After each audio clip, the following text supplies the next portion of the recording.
So hello friends, आपण आजच्या या सत्रामध्ये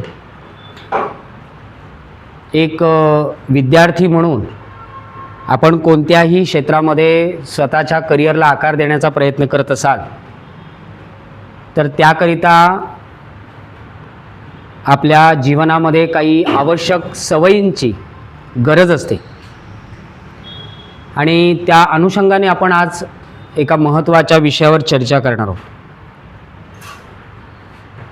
सवयी म्हटल्या तर त्या साधारणपणे आपण असं गृहीत धरत असतो की आपण आपलं आयुष्य जगता जगता, दैनंदिन जीवनामध्ये जगता जगता ज्या काय अनुभवातून आलेल्या सवयी असतात त्या सवयींकडे आपलं लक्ष जातं. परंतु आजच्या या स्पर्धेच्या जगात किंवा आजच्या या मोठ्या स्वप्न पाहणाऱ्या तुमच्यासारख्या युवा पिढीच्या आयुष्यामध्ये सर्वसामान्य सवयींचं तसं काही उपयोग होत नाही. अशा वेळेला अशा कोणत्या सवयी आहेत, अशा कोणत्या दैनंदिन जीवनातल्या हॅबिट्स आहेत की ज्यांच्यामुळे तुम्ही तुमचं आयुष्य अतिशय सुखी, आनंदी आणि यशस्वी जगू शकता किंवा ते बनवू शकता. आता बऱ्याचदा अनेकांचं मत असतं की सुखी, आनंदी आणि यशस्वी याचा अर्थ हा फक्त पैसा, श्रीमंती, गाडी, बंगला इतकंच मर्यादित स्वरूप नाही आहे त्याचं. आजचा काळ अनुभवला तर आपल्या असं लक्षात येते की अनेक लोक आजही आर्थिकदृष्ट्या सक्षम असूनही त्यांच्या जीवनामध्ये कुठे ना कुठे थोड्याफार प्रमाणात, कमी अधिक प्रमाणात दुःखही पाहायला मिळतात, संकट पाहायला मिळतात, त्या संकटामध्ये खचलेली दिसतात. आणि असं खचलेलं आयुष्य जगण्यापेक्षा, असं दुःखमय आयुष्य जगण्यापेक्षा त्या कष्टामधून बाहेर कसं पडावं, त्या कष्टाला आपल्या जवळ येऊच देऊ नये आणि खऱ्या अर्थानं आपल्या आयुष्याला, आपल्या करिअरला अधिक सक्षम, यशस्वी, आनंदी, सुखी कसं बनवता येईल, तर यासाठी मी तुमच्याबरोबर सहज गप्पांच्या ओघामध्ये काही गोष्टी मांडण्याचा प्रयत्न करेन. त्याच्यामध्ये सगळ्यात पहिलं आणि अनन्यसाधारण असणारी घटक कोणता असेल तर तो म्हणजे, तुम्ही ऐकलं असेल की या जगामध्ये फक्त भारतच असा राष्ट्र नाही तर अनेक अशी राष्ट्र आहेत की ज्या राष्ट्रांमध्ये विद्यार्थ्यांच्या प्रगतीसाठी, विद्यार्थ्यांच्या सर्वांगीण विकासासाठी खूप काही असे रिसर्च बेस काही SOPs ऑपरेट केले जातात. ज्याला आपण स्टँडर्ड ऑपरेटिंग प्रोसिजर ज्याला आपण म्हणतो, SOPs म्हणतो, ती विचारात धरली जातात. आणि एकमेव हेतू असतो की आपल्या जगाच्या पाठीवर जेव्हा एखाद्या राष्ट्राचा युवक दुसऱ्या राष्ट्रामध्ये उद्योगाच्या निमित्तानं, व्यवसायाच्या निमित्तानं, नोकरीच्या निमित्तानं जातो त्यावेळेला एक प्रकारे तो आपल्या राष्ट्राचं प्रतिनिधित्व करत असतो. अशाच पद्धतीनं तुम्ही जर थोडा अभ्यास केलात किंवा तुम्ही जाणून घेतलं तर तुम्हाला जपानच्या राष्ट्राचं एक नेहमी तुम्हाला उदाहरण देताना पाहायला मिळतं. जपान हे राष्ट्र नेहमी अनेक क्षेत्रामध्ये उदाहरणासाठी दिलं जातं की तिथे त्यांनी, तुम्हाला कल्पना आहे की नाही मला माहिती नाही, परंतु त्या राष्ट्राने अतिशय सगळ्यात मोठी आव्हानं, मोठे चॅलेंजेस की फेस करत आज रोजी जगात ती सगळ्यात मोठी आर्थिक महासत्ता या जेव्हा नोंदी घेतल्या जातात त्याच्यात कुठेतरी जपानसुद्धा तिसऱ्या क्रमांकाला, चौथ्या क्रमांकाला नेहमी आपण गृहीत धरत असतो. इतकं छोटंसं राष्ट्र, परंतु तरीसुद्धा जगाच्या इतक्या मोठ्या व्यवस्थेमध्ये आपलं स्वतःचं अस्तित्व टिकून काय आहे. किंवा त्याच्याही पलीकडे जाऊन मी तुम्हाला असं सांगेन की प्रत्येकजण जपानी संस्कृतीला आत्मसात करायचं. संस्कृती याचा अर्थ आधुनिक संस्कृतीबद्दल बोलतोय.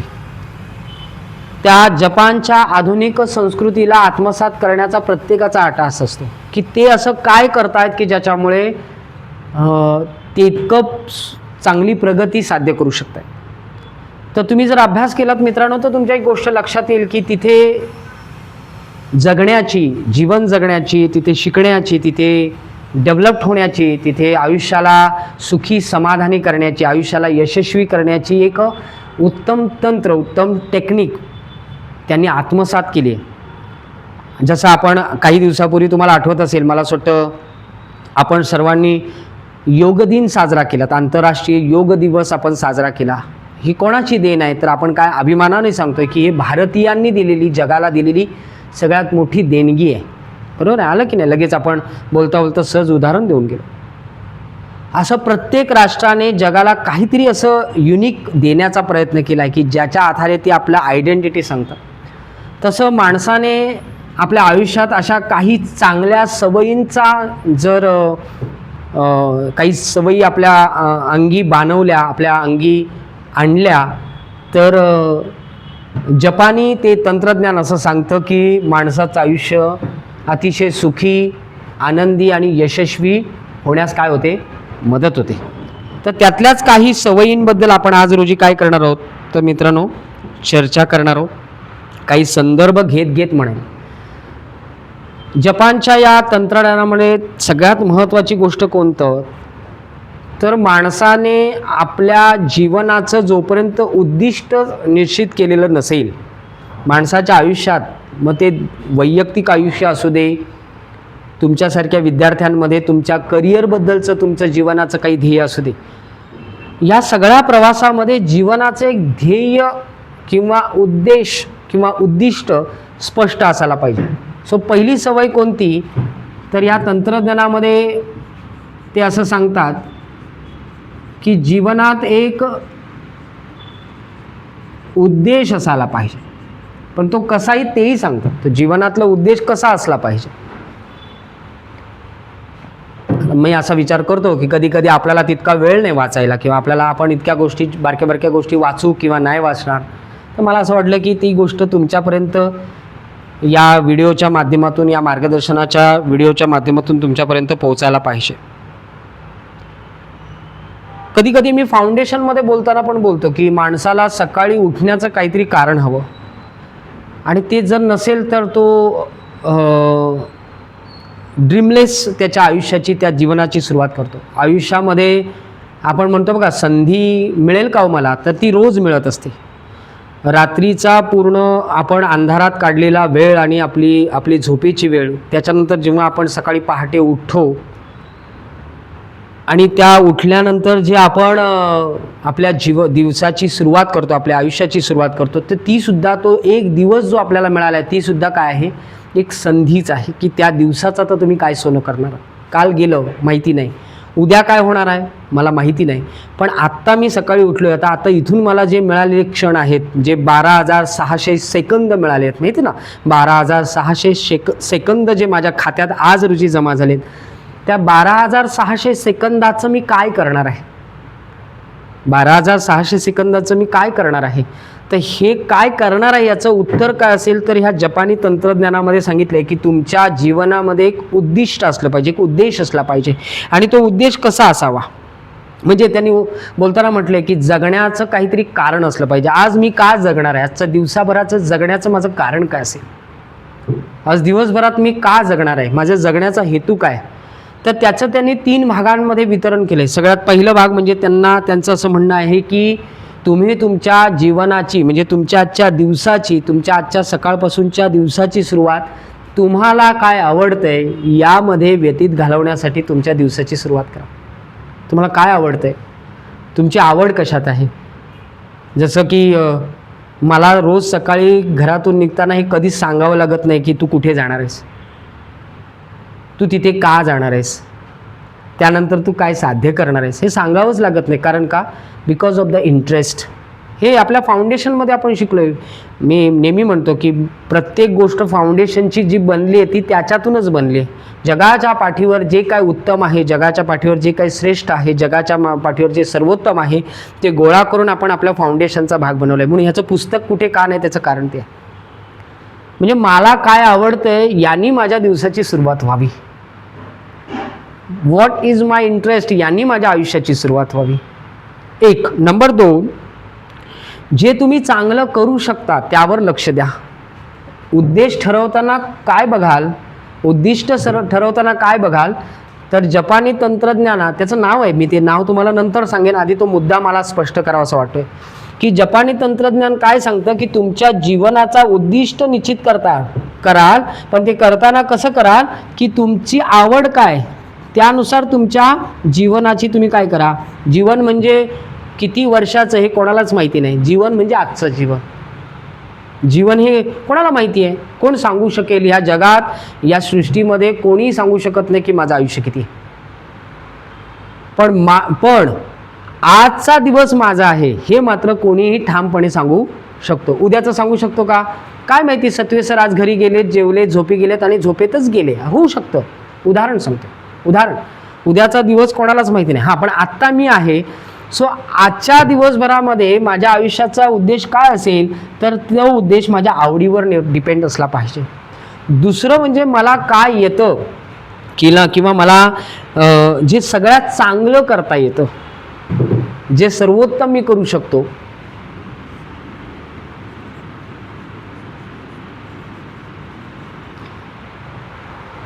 त्यावर सुद्धा आपल्या जीवनाचं उद्दिष्ट ठरलं पाहिजे. आणि तिसरं आणि महत्त्वाचं, सगळ्यात महत्त्वाचं बघा, म्हणून जपान जगाच्या पाठीवर इतकं छोटं राष्ट्र असून सुद्धा ते 3ऱ्या क्रमांकाची आर्थिक महासत्ता आहे. त्याला कारण का? त्याचं एकमेव रिझन, हे 3रं कारण. जीवनाचं उद्दिष्ट ठरवताना मला कशात आवड आहे आणि मला ते कसं चांगलं करता येतं यावर ठरलं आहे. पण 3रा सगळ्यात महत्त्वाचा उद्देश की त्या उद्देशामुळे मी माझ्या समाजासाठी काय देऊ शकतो, हे सगळ्यात महत्त्वाचं. तो उद्देश, तो हेतू, जीवनाचा तो उद्देश समाजासाठी उपयुक्त आहे का?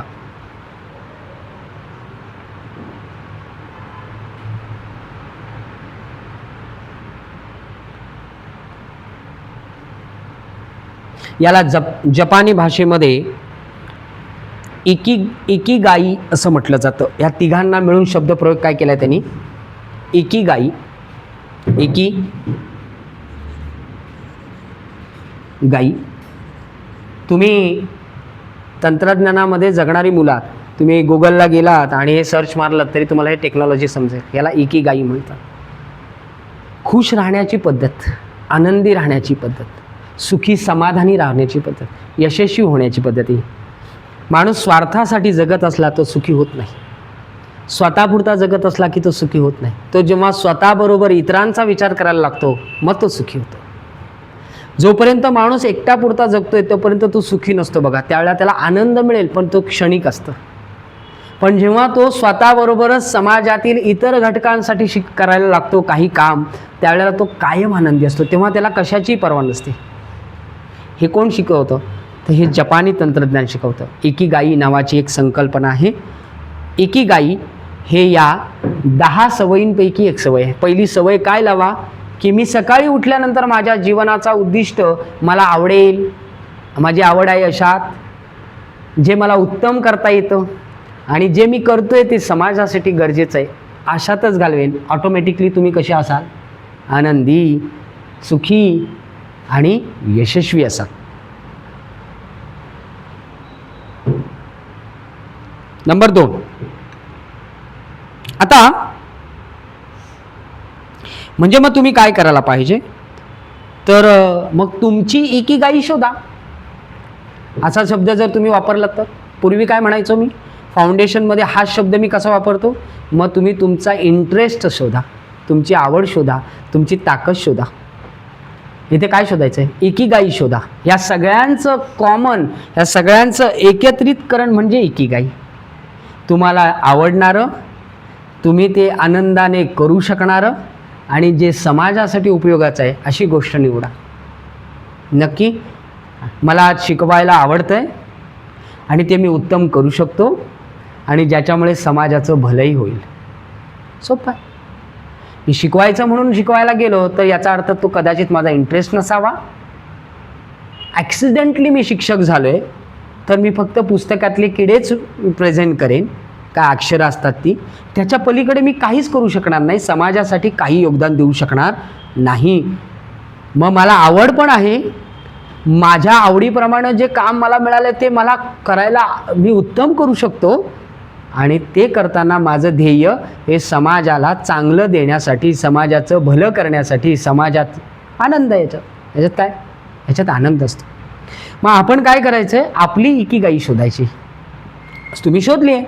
कोणाला IAS व्हायचं आहे, कोणाला IPS व्हायचं आहे, कोणाला IFS व्हायचं आहे, कोणाला इतर काय, कोणाला डेप्युटी कलेक्टर व्हायचं आहे, कोणाला PSI व्हायचं आहे. हे ज्या काय तुमची स्वप्न असेल, ASO व्हायचं आहे, STA व्हायचं आहे, पोलीस व्हायचं आहे, जे काय तुमचं स्वप्न असेल, तुम्ही जे स्वप्न पाहतायत ती इकिगाई आहे का शोधा. ह्या 3 गोष्टी. Yes, this is my interest. Yes, this is my passion. मला एक भारी जमतं आहे. आणि थर्ड वन इज की हे जे मी करेन ते समाजासाठी म्हणून करेन, माझ्यासाठी नंतर. ठीक आहे बाळांनो, दुसरा रूल म्हणजे कायझेन. मी पहिला रूल सांगितला इकिगाई.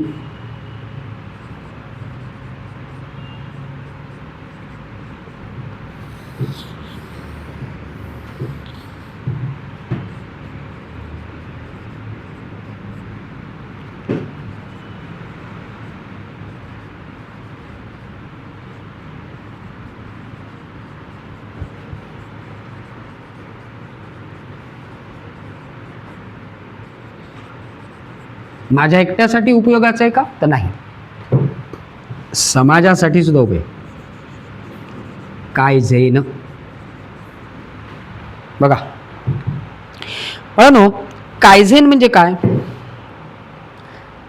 बऱ्याचदा जेव्हा मी या संपूर्ण व्यवस्थेमध्ये काम करतोय, मी अभ्यासही करतोय, एक विद्यार्थी म्हणून काम करतोय, मला अजूनही असं वाटत नाही की मी सर्व गुण संपन्न आहे. मला अजूनही असं नाही वाटत. मला असं वाटतं की मीही अजून शिकतोय.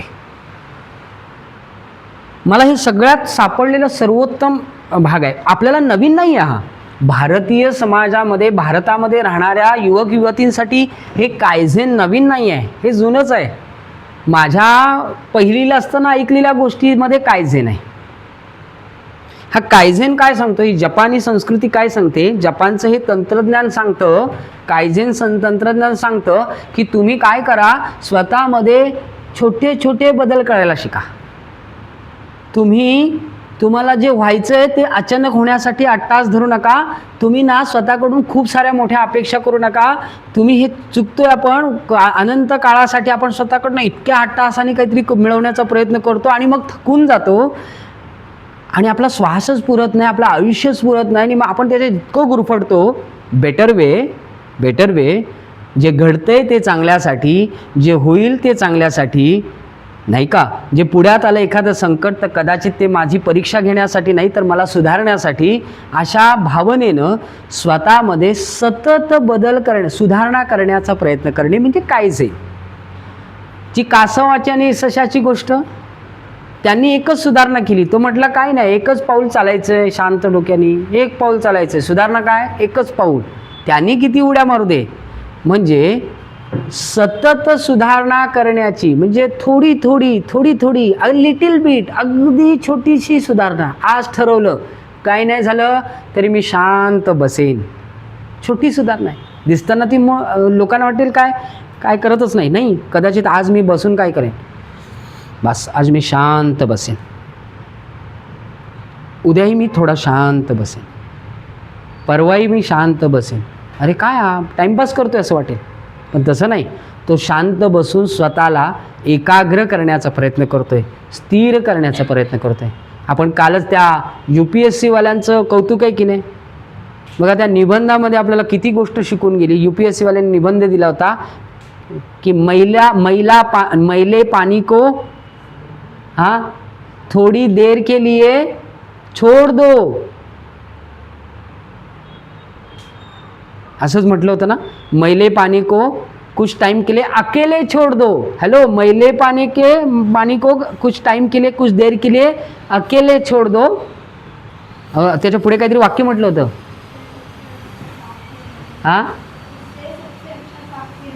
हाँ, उसी से उसको अच्छे से साफ किया जा सकता है. म्हणून एखाद्या गुन्हेगाराला डायरेक्ट फाशीवर न लटकवता त्याला आधी तुरुंगवासाची, कारागृहाची शिक्षा देऊन समाजापासून, सोयीसुविधांपासून, आता कळालं की नाही आपल्याला की अरे हीच का बरं शिक्षा, का छत्रपतींसारखी कडेलोट, हत्तीच्या पायी पायदळी देणे, चौरंग करणे, का नाही अशी शिक्षा? डायरेक्टली फाशीची शिक्षा का नाही? गोळ्या का घातल्या जात नाहीत? प्रत्येकाच्या म्हणजे प्रत्येक सिनियर अधिकाऱ्याच्या कमरेला बंदूक आहे की नाही, पण मग गोळी घातली जाते का? नाही.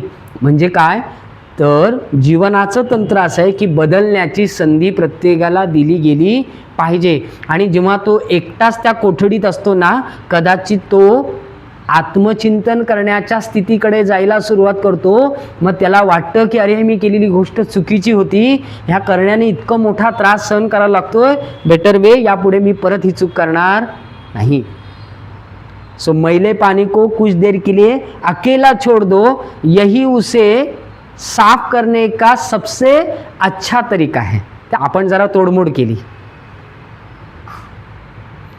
माणसाच्या आयुष्यामध्ये, मोठं होणाऱ्या आयुष्यामध्ये तुम्ही कुठलीही गोष्ट नैसर्गिकरित्या बघा, निसर्गामध्ये कोणतीही गोष्ट जी मोठी झाली आहे ती कणाकणाने झाली आहे, मनामनाने नाही झाली आहे, मनभर नाही झालं आहे, कणाकणाने झाली आहे. हे झाड अचानक मोठं नाही झालं, ते लावताना इतकं छोटं होतं, किती छोटं होतं, पण ते कधी वाढलं कळलं का? मग याचं उत्तम उदाहरण काय? काळ. वेळ द्या. Take your own time. तुम्ही टाईम नाही दिलात तर मोठं स्वप्न कसं पूर्ण होईल? मोठं स्वप्न पूर्ण करण्यासाठी तुम्हाला थोडा वेळ स्वतःला, स्वतःच्या स्वप्नांना द्यावा लागतो. हीच तंत्रज्ञान आपण म्हणतोय की नाही, फाउंडेशनमध्ये आपण शिकतोय का? याच्यापेक्षा थोडं वेगळं काय शिकतोय? अच्छा, ऑब्व्हियसली का शिकत नाही वेगळं? कारण हेच वाचलेलं मी फक्त आता ओपन अपमध्ये बोलते तुमच्याशी. नक्की.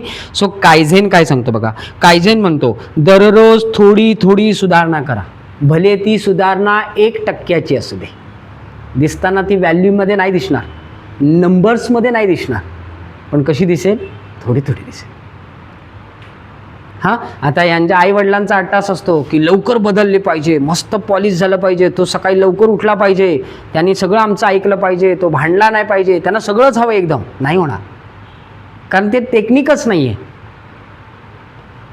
नाही ना, नाही की नाही, शक्यच नाही. मग माणसाने काय करावं? हे जपानी तंत्रज्ञान सांगतं की तुम्हाला जे बदल घडवायचे आहेत ते अचानक नाही, तुम्ही थोडे थोडे थोडे थोडे पण सतत, थोडे थोडे पण कसे? सतत सतत.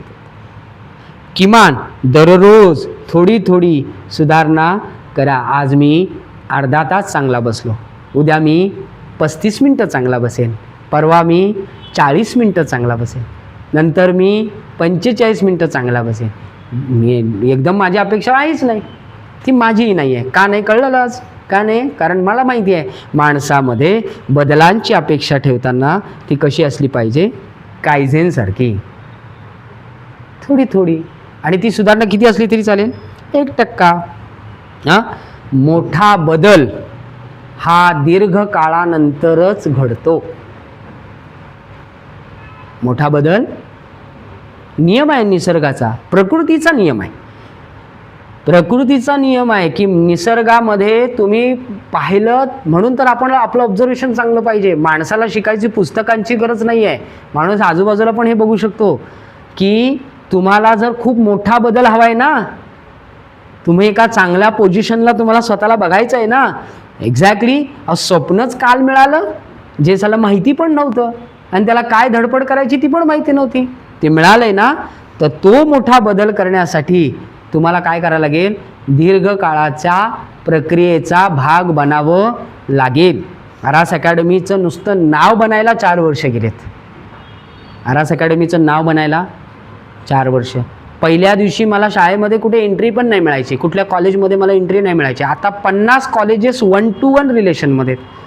1-to-1 रिलेशन म्हणजे की मला आता त्यांचा फोन येतो की सर आता आपलं उद्या लेक्चर तुमचा लावूया. याचा अर्थ काय झाला?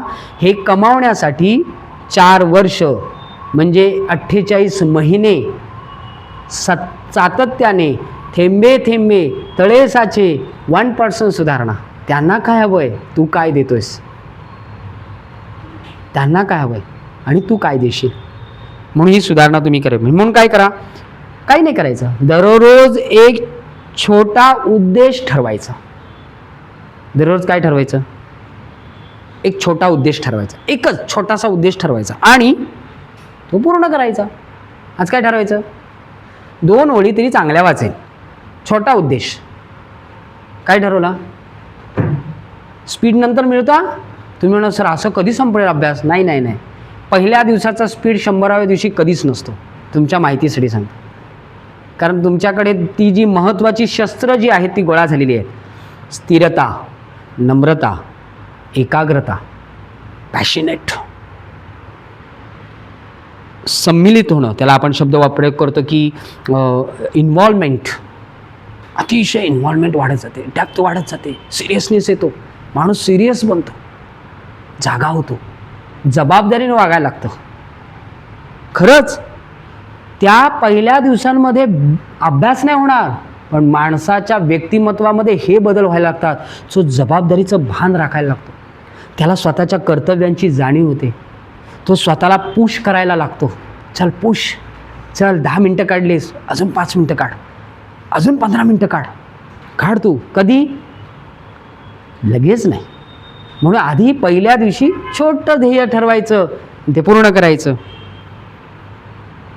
चुकांकडे दुर्लक्ष करू नका. चुका म्हणजे शिकण्याची एक अत्यंत सुवर्ण संधी आहे. म्हणून चुका म्हणजे चुकायचंच नाही, चुकणं म्हणजे मोठा गुन्हा आहे, ही भूमिका बदलून टाका आताच. तुम्ही चुकणे अत्यंत गरजेचं आहे. अहो मी ह्या 4 वर्षात कितींदा चुकलो आहे, त्याचे साक्षीदार आहेत आमच्याकडे. हां, खिशात जरा जास्त पैसे वळवायला लागले की आम्ही केला दुसरा प्रयोग. वळवळत नाही तर न वळवळत कर्ज काढायचं आणि करायचं एक प्रयोग, आणि त्या प्रयोगामध्ये मग आपटायचं. मग एवढा मोठा टेंगूळ आला का म्हणायचं अरे इथे डोका पडल्यावर टेंगूळ येतो. हो, आम्ही असे प्रयोग करून भारी झाले. म्हणजे कुठे 25,000 उडाले, कुठे 50,000 उडाले, पण आम्ही प्रयोग केले. चुकलो आम्ही, पण चुकातून आम्ही शिकलो की या मार्गाने यश मिळत नाही, या शॉर्टकटने यश मिळत नाही, या मार्गाने आपल्याला जायचं नाही, आणि एकदा शिकल्यानंतर परत ती चूक करायला जायची नाही. म्हणून चुका म्हणजे तुम्हाला आयुष्यात नव्यानं काहीतरी शिकण्याची संधी आहे, म्हणून त्याकडे दुर्लक्ष करू नका. पुढे प्रगती मोजायला शिकलं पाहिजे. कुठे आहे मी, किती झालं माझं. नुसता अभ्यासी प्रगती नको, अभ्यास नको, वैचारिक विचारांची.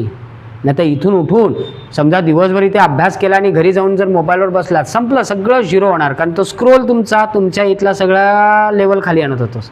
इथून जाऊन जर तुम्ही स्क्रोलिंगला बसलात की हे असं खाली आलं, हे असं डाऊन होत जातं. जो तुमचा पारा म्हणजे जी तुमची नॉलेज लेवल अप झाले, ती स्क्रोलिंगने अशी डाऊन होते. कारण त्या डोक्यामध्ये काय झालं परत सांगा, ज्ञान कमी व्हायला लागलं, आणि स्क्रोलिंगचे व्हिडिओज, स्क्रोलिंगचे फोटोज, स्क्रोलिंगचे माहिती आता तुमच्या मेंदू काय करायला लागला. तो म्हणतो अरे दुसरं साठवायला जागा रिकामी करायला लागेल, मग आधीचे भरलेच ना, ते आम्हाला काढायच लागेल. आमची काय चूक? आमची चूक थोडी आहे. तू सकाळपासून ज्ञान गोळा केलंस, आम्हाला तू फुल केलं होतंस, पण आता परत तू म्हणतोस हे पण लक्षात ठेव.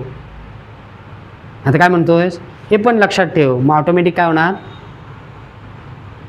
तो म्हणणार माझं काम तेच आहे, जागा रिकामी बनवून ते भरणे, दुसरं काय करू शकतो. सो प्रगती मोजा, तुलना करा स्वतःशी. प्रगती मोजायची, दुसऱ्यांची प्रगती मोजतो का आपण, आपली मोजतो. स्वतःची प्रगती मोजा.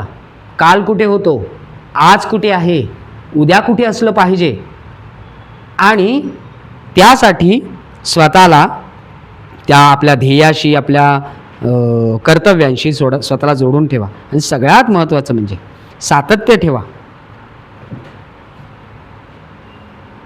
प्रेरणेची वाट बघू नका. आपली कर्म, आपलं ध्येय हेच आपली प्रेरणा. तुम्ही समजा एखाद्याच्या मोटिवेशन व्हिडिओची वाट बघत असाल, म्हणून मी कधीच मोटिवेशनल व्हिडिओ बनवतच बसत नाही, कारण मला माहिती आहे अशा व्हिडिओंचा उपयोग शून्य आहे. माणूस जो आतून पेटला, जो आपल्या ध्येय वेडा झाला, ज्याच्या ध्येयाने त्याला झोपच नाही, त्या माणसाला कुठल्या प्रेरणेची गरज. कर्म, आपली कर्म काय, दिवसभर अभ्यास करणे. आपलं ध्येय काय, आपल्या ध्येयाचा पाठलाग करणे, नाही का. त्यामुळे प्रेरणेची गरज नाही, कर्मांची गरज आहे, कर्तव्यांची गरज आहे. हे कोण शिकवतं, कायझेन शिकवतं. हे सगळं कोण शिकवतं आहे, सतत थोडा थोडा बदल, सतत थोडा थोडा बदल, 1% बदल. आणि जो म्हणजे मगाशी म्हटलेला शब्द विसरू नका. मगाशी शब्दप्रयोग काय केला होता की जर तुम्हाला मोठा बदल हवा असेल तर दीर्घ काळानंतरच तो बदल शक्य आहे. आणि म्हणून कायझेनचं सूत्र आहे, लहान सुधारणा अधिक सातत्य. हे महत्त्वाचं आहे. शब्द पुढचा, लहान सुधारणा अधिक काय, ती सुधारणा एकदाच नव्हे तर ती सातत्याने. तर त्याच्यातून तुम्हाला है ना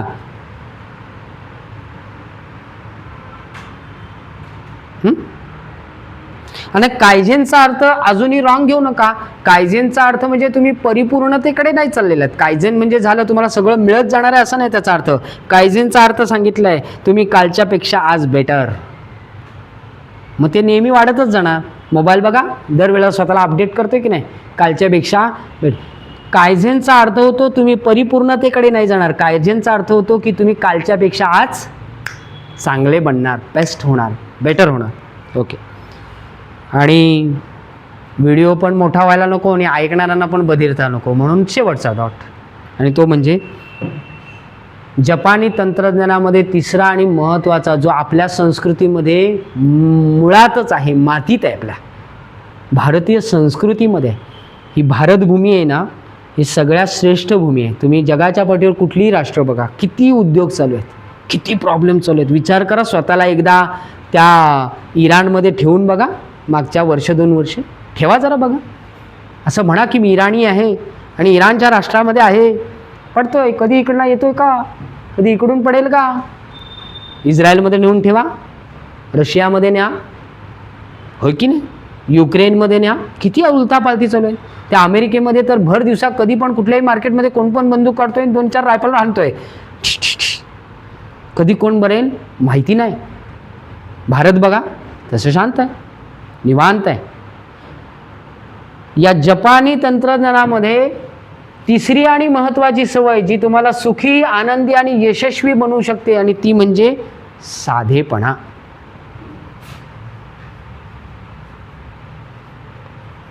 परवा मी बातमी ऐकली मित्रांनो, परवा मी बातमी ऐकली. एका बॉयफ्रेंडने गर्लफ्रेंडला आयफोन देता यावा म्हणून एका मोठ्या दुकानात चोरी करण्याचा प्रयत्न केला आणि पकडला गेला. का? कारण त्याला असं वाटत होतं की तो आयफोन दिला तर माझी गर्लफ्रेंड मला छान म्हणेल. बघा मी व्हिडिओ बनवतोय. नाही, अशा अनेक घटना तुम्हाला ऐकायला मिळत असतील. माणसा, तुम्ही मोठे मोठे उद्योगपती बघितलेत, मोठे मोठे उद्योगपती बघा. अगदी तुम्ही रतन टाटांना पण कधी बघितलं असेल तर अतिशय साधी पॅन्ट, साधा शर्ट आणि एकदम साधी राहणी. मोठी लोक नेहमी साधी राहतात. छोट्याच लोकांना 10,000 रुपयाचा पगार आला की पहिले 8,000 त्याला कपड्यांवरच उधळायचे असतात.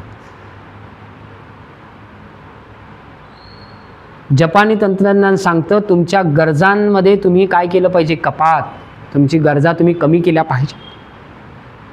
तुमची राहणीमान साधं असलं पाहिजे, बडेजाव नसला पाहिजे. तुम्ही कर्तृत्वाने मोठं झालं पाहिजे, तुम्ही तुमच्या कर्माने मोठं झालं पाहिजे. तुमच्या वरवर दिसण्याने तुम्ही कधीच मोठे नसणार आहेत. आणि हे कोण शिकवतं? म्हणजे स्वप्न बघायची नाहीत का? स्वप्न बघायची, पण ती पूर्णही करायची, त्याचा उपभोग पण घ्यायचा. चांगल्या गाडीमध्ये, चांगल्या बंगल्यामध्ये, चांगल्या राहणीमानामध्ये जगायचं आहे. पण जगताना कसं जगायचं? साधी राहणी आणि उच्च विचारसरणी. मग काय शिकवते जपानी तंत्रज्ञान? ते पण शिकवतं साधं राहायला शिकवतं. आणि माणूस साधा राहायला शिकला ना की तो नम्र असतो. जरा जरी त्याला फुगवटा आला की त्याला गर्वाने भरतो. मग त्याला माणसं दिसत नाही. त्याला कोण नाही दिसत? माणसं नाही दिसत. त्याला फक्त पैसा दिसतो, त्याला फक्त बडेजाव दिसतं, त्याला फक्त मोठेपणा दिसतं, त्याला भपकेपणा दिसतं. आणि अशा मृगजलामध्ये आजची युवा पिढी भरकटते, ह्या एका नियमाला तोडते. म्हणून एकच नियम तोडते. त्याला असं वाटतं की बाईक हाताखाली असली, गुडुडुडुडुड केलं की मी काहीतरी मोठं काहीतरी आहे. नाही, वडील बिचारे शेतामध्ये जात आहेत तर त्यांच्याबरोबर आपण शेतात गेलं पाहिजे. आई जर किचनमध्ये असेल तर मला किचनमध्ये जाता आलं पाहिजे. आजही आम्ही आमच्या आईबाबांबरोबर इतकं दोस्ती वारी छान आहे. बघितले काही लोकांनी, अगदी दोस्तासारखं. आम्ही बसलो की 3-3, 4-4 कप, बाबा आणि मी 3-3, 4-4 कप घेऊन आम्ही चहा पित मस्त मागच्या अंगणात बसलेलो असतो. आणि मग चहावर चहा, चहावर चहा, आणि मग गप्पाच संपत नाही, गप्पाच नाही संपत. आता आता नेटवर नेट, तुझा हॉटस्पॉट सोड, त्याचा हॉटस्पॉट सोड, ह्याचा हॉटस्पॉट दे, त्याचा हॉटस्पॉट दे, फायबर लाव, अजून कुठला तरी नेट शोध, टॉपअप मार, चालूच नाही ना. साधेपणा, साधी राहणी आणि उच्च विचारसरणी. जपानी तंत्रज्ञान सांगतं की माणसाला जितक्या कमी वस्तू, तितका कमी गोंधळ आणि तितकी मोठी शांतता. हो, वस्तू जास्त आल्या की खडखडाट होतो, त्या राहत नाहीत बघा. कधीतरी गृहिणीच्या म्हणजे आपल्या आईच्या किचनमध्ये डोकावून बघा, तिला जर त्या बकेटमध्ये जर भांडी राहत नसतील ना, तर ती काढताना पण तिचा आवाज किती होतो बघा एक एक भांडा काढताना. कारण का, आधीच तिने लोड भरलेली असतात. पण जी जर मर्यादित प्रत्येक साच्यामधला भांडा जिथल्या तिथे असेल तर टब का आलं टब, कारण अतिरेक झाला भांड्यांचा. पूर्वी ती आपली एक मांडणीच होती, आपल्याला त्याच्यात टाकलं. जुनी घरे बघा, जुने लोक होती, त्यांना विचारा, त्यांच्या आपल्या मांडण्या ठरलेल्या होत्या, म्हणजे त्या फळ्या, बस त्या फळ्यांवर सगळं लावले, खाली काय नाही बरं, पसारा बिसारा. आता म्हणजे माणसाला रस्ता काढायला लागतो, कधी तांब्या आडवा येईल, कधी पातेला आडवा येईल, कधी ताट पाय खाली येईल. हो शपथ, माझ्या घरी तर बाबा असंच असतं, कुठनं जायचं, रस्ता तरी शिल्लक ठेव. जेवढ्या वस्तू कमी तितका गोंधळ कमी आणि तितकी जीवाला शांतता. म्हणून माणसाने गरजा कमी ठेवायच्या. म्हणून बघा, अधिकाऱ्याला काय करतात माहिती आहे ना, विशेषतः महिला असतील तर त्यांना टिकली नाही, कानातले नाही, नाकातले नाही, हातात नको, गळ्यात नको, नाही दोरा नाही, गंडा नाही, मंगळसूत्र नाही, काहीच नाही. माहिती आहे की नाही? हां, आता मी फुल्ली तरी घालू का? नाही चालणार, फुल्ली पण काढायला लागणार. मग कानातले तरी अजिबात नाही. मग असा तसा कोंबडा काढू का वरती असा तुरा? नाही. मग इकडे काहीतरी असे बांधू का? नाही. मग 2 वेण्या? अजिबात नाही. साधी राहणी आणि उच्च विचारसरणी. माणूस जितका साधा तितका नम्र आणि तितका शांत. माणसाला जितका मोठेपणा तितका तो फुगलेलाच. असं जाणार का? बघा फरक आहे की नाही. माणूस का निंदा नाहीतर वंदा, आमचा एकच कामधंदा, हरिगोविंदा, शिकत राहा, होय की नाही. मग आता मला किती 4 वर्षात काही कमी हसलेत? अरे भरपूर हसले. पण मला माहिती आहे पुढच्या अजून 4-5 वर्षानंतर माझी अपॉइंटमेंटच घेऊन यायला लागेल, आणि एका अपॉइंटमेंटचे 5-10 हजार तर नक्कीच ठरलेले असतील. लिहून घ्या, कारण का आपलं ठरलंय.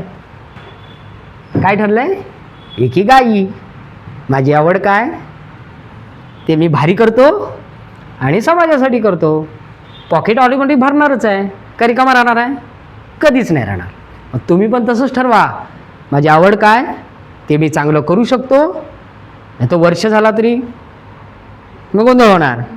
तसं नाही. तिला असं वाटत असेल, पण मी काय असतं, आईचं लक्ष जास्त कशावर असतं? ती भाकरी भाजणारी आई असते ना, तिला विचारा, भाकरी भाजणारी गृहिणीचं लक्ष परातीतल्या भाकरीवर कमी आणि तव्यातल्या भाकरीवर जास्त असतं. कारण ती भाकरी जर वेळेत पलटी नाही मारली तर ती करपेल. परातीतल्या भाकरीतला परत गोळा बनवून परत त्याची भाकरी बनवता येईल चुकीची झाली तर. त्यामुळे माझी अशी सवय, एखादा पाठलाग केला की 8-10 दिवस ती काही त्याची सुटका नसते. मग रडून रडून पण ते सुधारणार. तसं आता तिच्या पाठीवर लागलो आहे, कारण का तिच्यात बदलच नाही. संधी दिली, आता मग टोमणे मारायला सुरुवात केली, आणि मुद्दाम सगळ्यांच्या समोर. कारण का त्यामुळे मी तरी एकाग्रतेकडे लक्षात घ्या. म्हणून साधं राहायचं आहे. गरजेच्या गोष्टींनाच महत्त्व द्यायचं. नको मोबाईल, नको रिचार्ज, नको आहे. कधी आज जेव्हा माझं स्वप्न, माझं उद्दिष्ट साध्य होईल तोपर्यंत तरी माझ्या हातात काही नको. तुम्ही बघा, परीक्षांमध्ये, चांगल्या परीक्षांमध्ये यशस्वी झालेल्या मुलांच्या मुलाखती पाहता की नाही? ते काय म्हणतात, मागचे 2 वर्ष मी मोबाईलकडे बघितलंच नाही.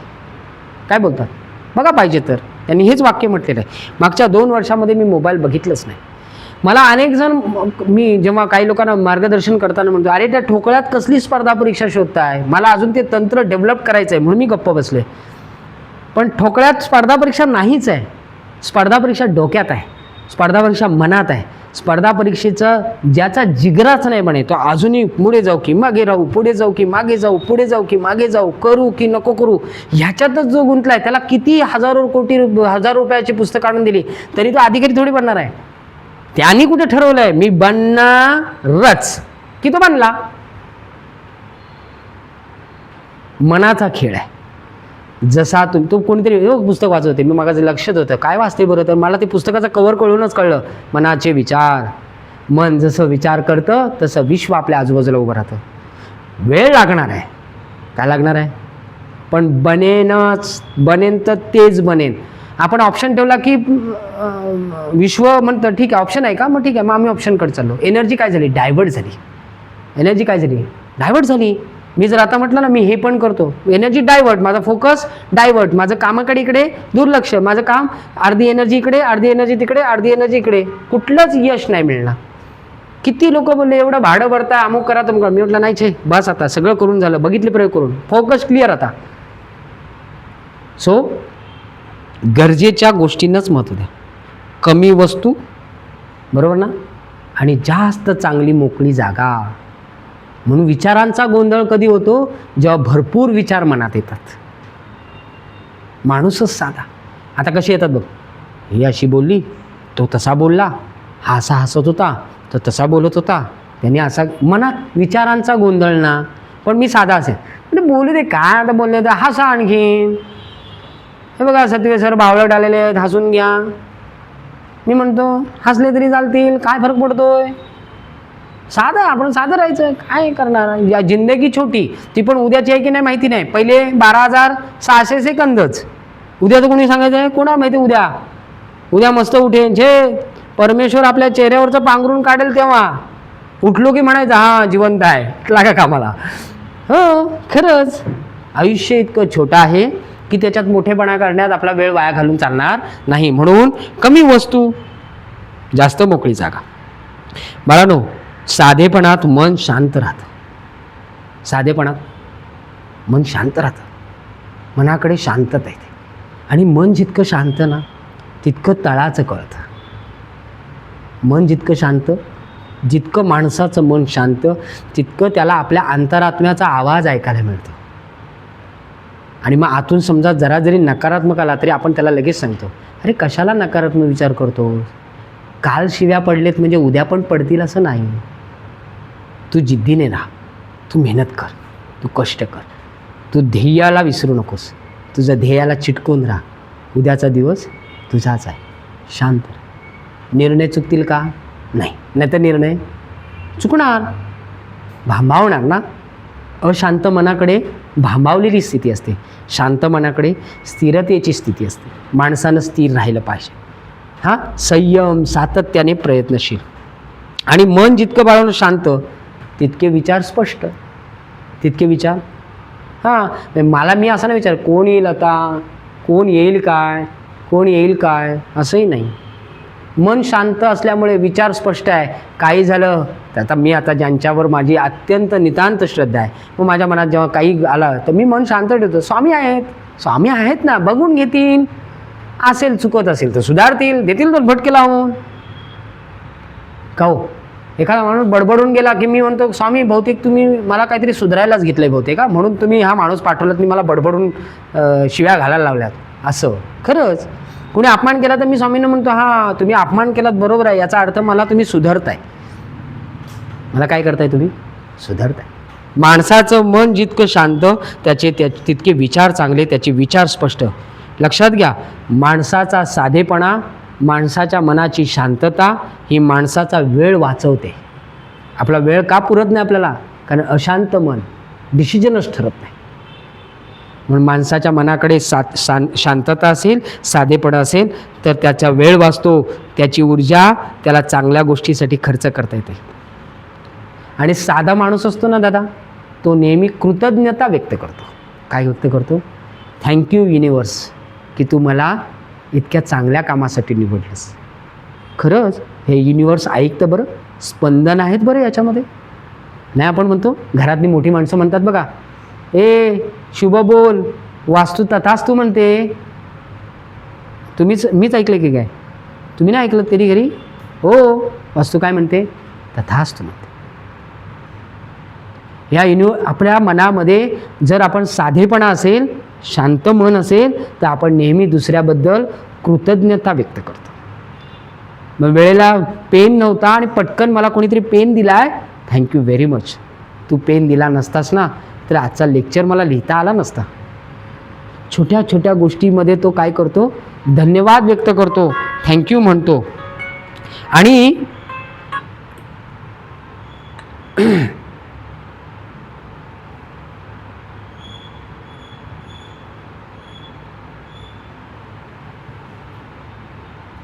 आणि सगळ्यात महत्त्वाचं म्हणजे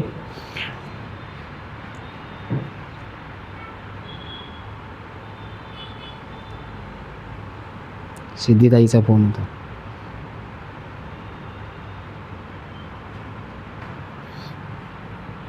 साध्या साध्या गोष्टीमध्ये आनंद शोधायला लागतो. साध्या साध्या गोष्टीमध्ये, छोट्या छोट्या गोष्टीमध्ये आनंद शोधायला लागतो. कारण आपल्या जीवनामध्ये सगळ्यात कमी कशाची आहे, सुखी आनंदी राहण्याची जी, यशस्वी राहण्याची जी संकल्पना आहे, माणूस तिथे तो कमी पडतो यशाची गणितं मांडायला, सुखी समाधानी राहायला. माणूस जितका कृतज्ञ, जितका साधा, तितका तो छोट्या छोट्या गोष्टींमध्ये आनंद शोधतो. आणि साधं राहणं म्हणजे समृद्ध राहणं. साधं राहणं म्हणजे काय, समृद्ध राहणं. आनंददायी जीवनाचा प्रवास. आपल्या करिअरची डेफिनेशन करताना मला या जपानी तंत्रज्ञानाचा खूप उपयोग झाला. मी ते वाक्य कसं बनवलं आहे बघा.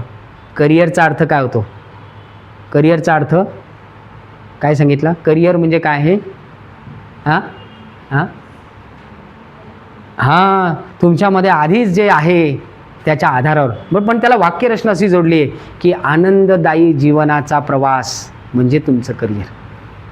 आणि ही डेफिनेशन आपल्याला कुठे मिळते, तर ही या जपानी तंत्रज्ञानामध्ये. म्हणजे लक्षात घ्या, साधं राहण्यासाठी काय पाहिजे, जीवनामध्ये ज्या अनावश्यक गोष्टी आहेत त्या टाळल्या पाहिजेत, ज्या आवश्यक गोष्टी आहेत त्याच आपण ठेवल्या पाहिजेत. की खूप मोठा खडखडाट नाही, गोंधळ नाही, गडबड नाही, काय राहते नाही का, मोकळेपणा राहतो. माणूस कसा राहतो, मोकळा होतो. अनंत गोष्टींचा विचार नाही. आता बघा तुमचं कसं ठरलं आहे, रोज उठायचं, छान फ्रेश व्हायचं, आंघोळी वगैरे नाश्ता करून मस्त निघायचं आणि आपल्या स्वप्नांची झोळी घ्यायची आणि दिवसभर आपल्या ध्येयाने वेड्यासारखं काम करायचं, संध्याकाळी घरी जायचं, चुकांमधून शिकायचं, दुसरं काम आहे काय. त्यामुळे गोंधळलेली स्थिती आहे नाही. मन शांत, प्रसन्न. कोण पुढे जातोय, कोण मागे राहिला, कोण काय बोलतोय, कोणी काय म्हटलं, याला काही व्हॅल्यू नाही. माझं काम ठरलं आहे. कसं ठरलं आहे, इकिगाईप्रमाणे. नक्की. सो या 10 सवयींबद्दलचं आपण पुढचा व्हिडिओ आणि पुढचे उरलेली 7 सवयी आपण पुढच्या व्हिडिओमध्ये बघू. Thank you very much. थँक्यू. धन्यवाद.